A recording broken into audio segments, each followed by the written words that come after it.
Russian Interior Minister Vladimir Kolokoltsev arrived in Havana to begin an official visit marked by high-level meetings and commemorative events, Russian and Cuban officials said.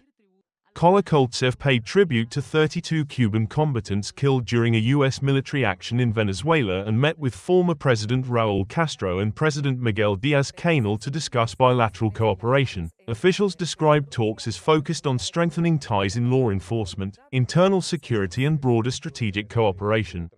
Agenda items included training, information sharing and joint efforts against organized crime, drug trafficking and cyber threats, alongside discussions of trade, energy and investment.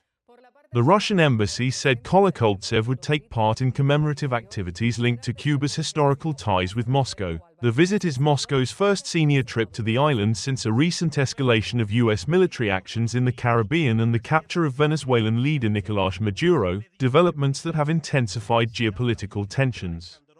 Cuban state media reported Díaz-Canel and Kolokoltsev discussed the regional context and the impact of the U.S. embargo on Cuba. Both sides reiterated opposition to U.S. sanctions and emphasized Russia's support for Cuban sovereignty and economic stability. Russia's outreach to Havana comes as Moscow seeks to deepen partnerships in Latin America and the Caribbean and present itself as an alternative partner to the United States. For Cuba, closer ties with Russia are framed as a means to diversify international support amid shortages, power outages and economic strain exacerbated by sanctions and reduced access to oil supplies.